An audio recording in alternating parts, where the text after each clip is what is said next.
So what we did with The Naked Poet was we took it on basically like a bit of a cinema tour. So it was done fully independent. It was self-financed. It was, written, directed. The whole thing was done very independently, and we didn't unfortunately have any help from the big guys, the BFIs, Film London. We did approach them, but we didn't get much help from them. So we did a cinema tour independently through a system called Screen, which is a really brilliant model for independent filmmakers. And so we managed to take the film from London to Manchester to Leeds to Sheffield, Birmingham. So we managed to take it up and down the country, and then we was invited to New York for the AIIFF Film Festival, which was brilliant, and the film was really, really well received. So it was nice to go international, also to the Caribbean. So it was just brilliant that the film really got its own legs and kind of just started walking around by itself, and we went up and down the country, and the response from the audiences were great, and it was really nice to be in the View Cinema and in Picture House Cinema and so on and so forth, the AMC in Manchester. So it was just brilliant to kind of be an independent film but still actually get onto the big screen and to engage the audience. So so that cinema tour was just beautiful. It was brilliant. And for our first film, the first film that we've put out, to actually get onto the big screen was a really, really big deal, and triumph really for independent filmmaking. I heard about the film through a good friend of mine who I'd worked with before, called Jason Barrett.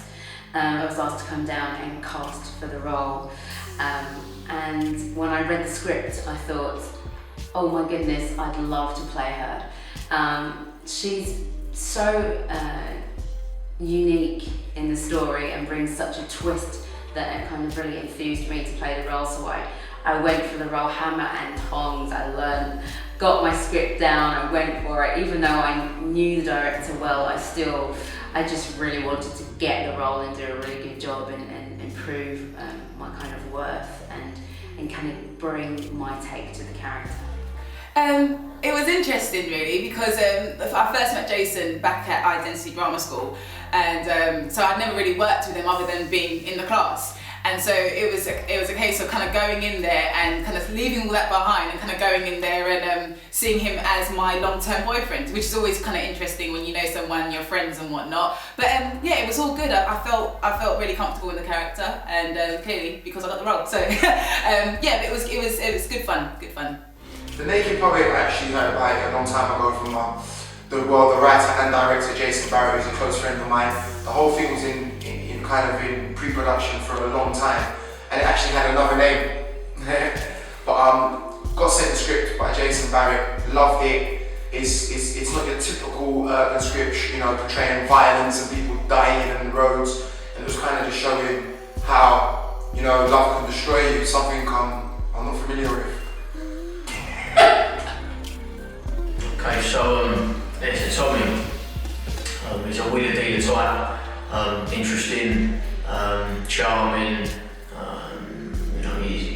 He lives in that world where he's got cars, the women, whatever he wants. He's got all the options. So I thought, as an actor, who wouldn't want to play that part? So just said yes to it. Immediately I accepted, because it's just a cool character to play, really. Well, my character it kind of reminded me of, when I read it, Mike Lawrence in Boomerang. He's never really got a proper girl. He gets the girls, but he don't quite know where he's going in life. But his relationship, with Jason's character is a bond you can't break. They're inseparable, and I just love the role. I love his banter. I love the comedy in him, and I love the kind of serious side to him. What was good about it is because he was you had Bob Tunde's character, who was totally different to everyone else. The comedian made everyone laugh. Mohammed George's character, it was all separate characters, individuals, and what I liked about Carl, he was a good guy. Louise, she's just kind of very down to earth. More often than not, I always find myself playing the kind of stereotypical, kind of swinging my neck, doing all attitude black roles, and this was just the average girl. There was no attitude to it. She was just herself, more like me, I'd say. It was wonderful because she's got class, she's intelligent, she likes nice things, she likes to go out, she's got culture, she likes to go to galleries and all the rest of it. So it was just something that I thought, yeah, definitely needs to be seen, and it's more reflective of the kind of background that I'm from. We ended up having a great cast. A lot of the guys I'd worked with before, like Kelly Bryan and Michelle Gell, I'd already worked with them on different projects. And so that was really a phone call. It was like, guys, and, Mo George, I'd worked with before. So a lot of these guys I'd already known, and I'd worked with Amel Amin, very good friend of mine. And also I'd worked with him, and a lot of us, we're good friends. So it was a phone call. It was, I'm doing this project, Petra, I'm doing this project. Petra really helped with a lot of the production, pre-production and post-production of the project. So it was really a full-on kind of friend. It was a labour of love, to be honest, because a lot of these guys are friends of mine. Kyla, I was at drama school with Kyla at Identity Drama School.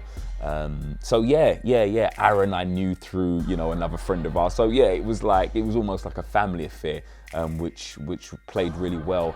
And there was that sort of love and friendship on set as well, and arguments, but families argue. So yeah, it was a great process. I really enjoyed the casting process. That's really funny. Wow. No, I mean, there are a few similarities to myself and the character in that she's sexy. And that she's kind of, a real go-getter and knows what she wants to kind of get out of life, and she's a real achiever, and she's ambitious and driven. So that side of her, I think I definitely, I'm a little bit like her in that way. But yeah, she's real conniving. So that side of me, that side of her, I don't have any akin with. There's no similarities between me and my character, no way. Number one, I do not take class A drugs. And I will not get involved with, is it Maxine? I will not get involved with a character like Maxine. So there's no similarities, but you know what? It actually reminds me of one of my friends. So if you're watching this, you know what I'm talking about.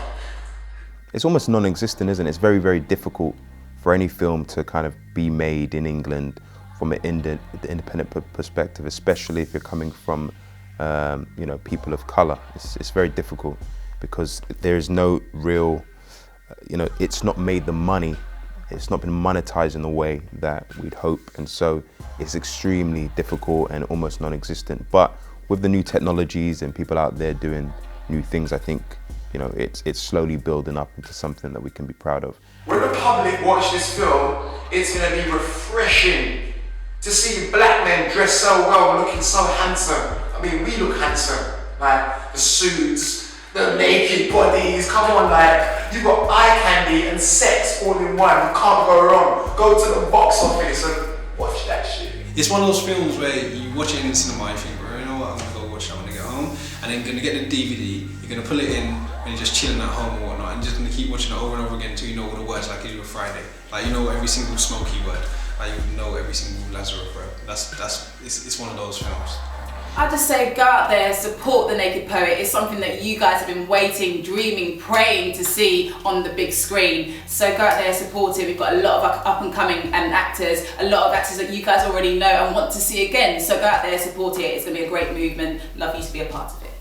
You're going to find a voice that has been, it's not really been expressed in England. You rarely see like black people in love, black people going through relationships, black people in their normal scenarios. You don't really see that often in British cinema. In fact, I would dare say I've never seen it before in British cinema, certainly in my lifetime. So that's like 80s to now that I can think of. And so, we've had the urban films that kind of focus on the street aspect of things, and people coming up from the inner streets and the ghetto and stuff like that. But we haven't really had the romantic dramas dealing with black people in terms of just relationship and how we relate to each other, and so I think that is something you'll expect. It'll be exciting, it'll be funny. You get the inner voices of young men and what they think about, and I think you just have a fun time with it. So for me, The Naked Poet wasn't about specifically sending a message or sort of saying something. It was basically just opening up the conversation and the debate. And I think it did that, you know, when we went up and down the country touring the film. So there were things that I didn't even recognize or didn't even notice in the film, that when we did the Q&A session, people sort of stood up and pointed things out, and it was just like, wow, you got that? You know, so there was some really deep moments in the Q&A session. So I think it did its job in the fact of it opened up the debate. And I think that's the best that we can hope for. Let's have a conversation, you know, let's have a conversation about race relations. Let's have a conversation about drug abuse. Let's have a conversation about single parent families. Let's have these conversations about infidelity and polygamy and all of these other things, you know, religion and so on and so forth. So I think that The Naked Poet, I hope, helped kind of open the debate. And from there, you know, the more we talk, the more we get to understand. So yeah, it wasn't really to send any particular message, it was just to open the debate. Okay, so The Naked Poet is going to be available for download. It's available on DVD, Blu-ray, all of that.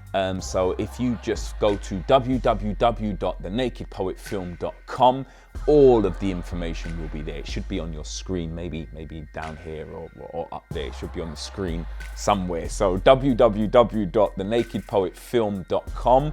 And yeah, buy yourself a copy, enjoy it, you will laugh, you will definitely have something to talk about after watching this film. Thank you very much. I'm Jason Barrett. See you next time.